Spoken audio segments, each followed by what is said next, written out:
Enzo Recto, kalaban ang katiwalian at kasinungalingan, kakampi sa katotohanan at kabutihan. Ito pa nga pala mga kabunyog mga kababayan ha. Ang kaso ni Marcoleta ngayon ay plunder. Plunder ha. Diyan siya makukulong ngayon, no bail yan.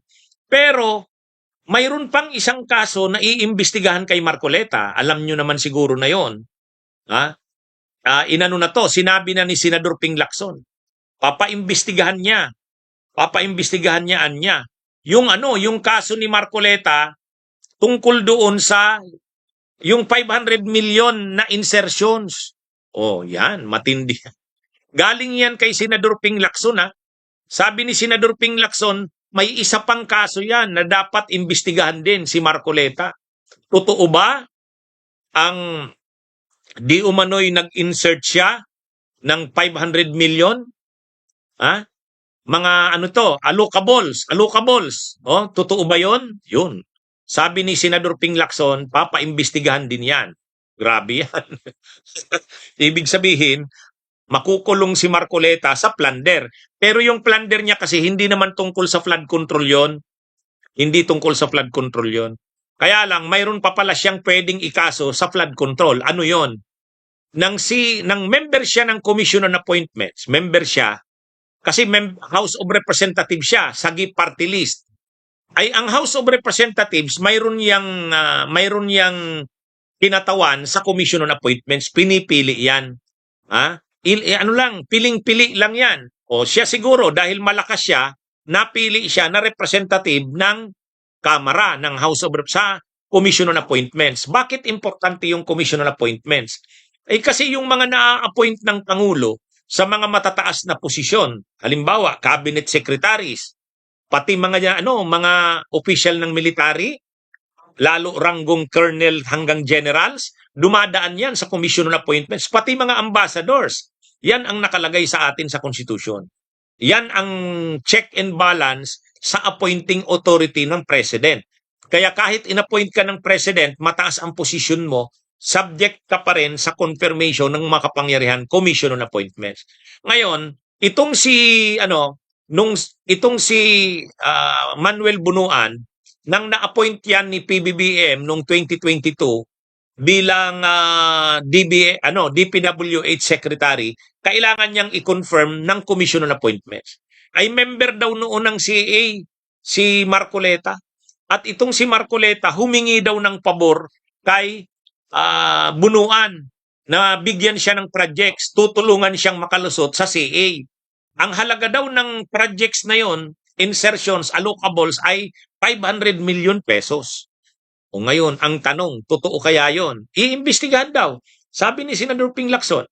At malamang, baka yan, isang hingin yan na bagay kay Manny Bunuan, na kung gagawin siyang state witness, sabihin niya ang nalalaman niya. Totoo ba na humingi sa'yo ng 500 million worth of projects, allocables, itong si Marcoleta.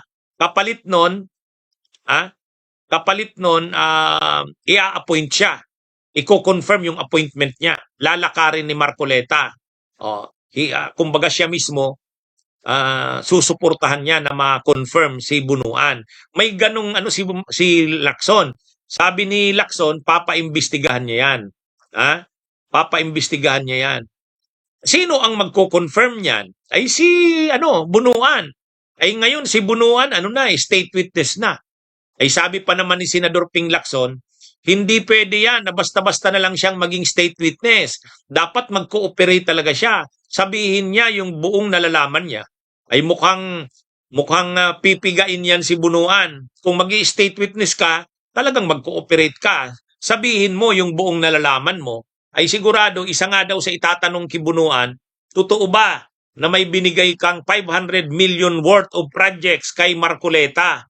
Kapalit yan ng pag-confirm ng Commission on Appointments sa appointment ni Bunuan bilang DPWH Secretary.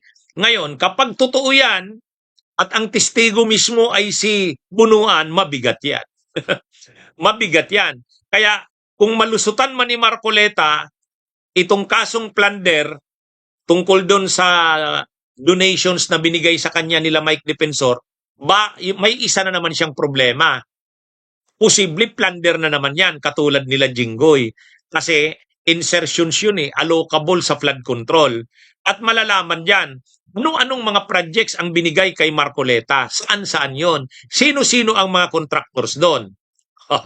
Yan. Iba na naman yan mga kabunyog, mga kababayan. Iba yan. Kasi yung 75 million pesos na plunder ni Marcoleta, hindi yan tungkol sa allocables or insertions. Binigayan nila Mike Defensor sa kanya.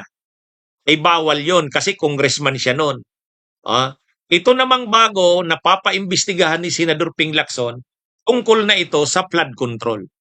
Na binigyan umano siya ng 500 million pesos worth of allocables, projects, ni Bunuan. Kapalit nun, tinulungan ni Marcoleta na makalusot, makonfirm sa CA si Bunuan. Yan. Mga kabunyog, mga kababayan. Kaya, ito? Medyo panibagong problema na naman ito ni Marcoleta. Kaya ang sinasabi ni Marcoleta, yung ikinaso sa kanyang plunder, madali daw nilang lusutan yan. Pero, sabihin pa nating malusutan niya yung plunder na ikinaso na ngayon ng ombudsman, may panibago na naman. May panibago na naman, mga kabunyog, mga kababayan. At, ang magiging testigo dito kung sakali ay si Bunuan, na ngayon ay state witness na. Kaya mabigat yan. Mabigat yon. Sa totoo lang, kapag natuloy yung investigasyon na yan, papaimbestigahan lang naman yan Tatanungin lang naman si Marcoleta niya, ay si Bunuan. Totoo ba yon na mayroon kang binigay kay Marcoleta na 500 millions worth of allocables? Saan yon? Anong projects yun? Saan yon? Ano na ang status ng mga projects na yon? Ngayon, pag nalaman na ang mga projects na yon ay ghost projects, substandard, ang sunod na tanong, sino ang contractors? Paano kung ang mga naging contractors ng 500 millions worth of projects na yon ay si Diskaya? Patay! Kung si Diskaya na naman ang contractor noon, alam na this. Di ba? Alam na this, mga kabunyog. Nakuha nyo ba yung point? Ang akusasyon, ang aligasyon, si Marcoleta bilang member ng CA humingi ng proyekto kay Bunuan. Kapalit nun, tutulungan ni Marcoleta ang makalusot siya sa CA. Ang tanong, totoo ba yan? Sinong magko-confirm yan? Si Bunuan mismo. So ang sunod na tanong kay Bunuan, ano bang mga projects yung 500 million na yan? Saan yan located? Tapos aalamin na ngayon. Ayos ba yung mga projects na yan o baka may mga ghost projects dyan? Baka may mga substandard dyan. Pangatlo, sinong mga contractors ang nag-implement yan? Ang problema dyan, kung ang contractors dyan ay si Diskaya. O yan. Hindi, sa totoo lang. Posible yan. Ang sabi ni Senador Ping Lacson, paiimbestigahan niya yan. Paiimbestigahan nila yan. Ay, patay. Patay, mga kabunyog, mga kababayan. So, magandang araw, mga kabunyog. Abangan natin ito. I-monitor nyo lagi sa aking mga talakayan. Ano man ang updates dito sa kaso ni Marcoleta, lagi ko po kayong i-update. Magandang araw sa inyong lahat. Mabuhay po tayo. Bunyog, bunyog, halikan na kasama ka. Bunyog, kapag buklod ay may pag-asa. Luzon, Visayas, Mindanao, isa ang pananaw. Sa bagong Pilipinas ang bunyog isisigaw. Bunyog,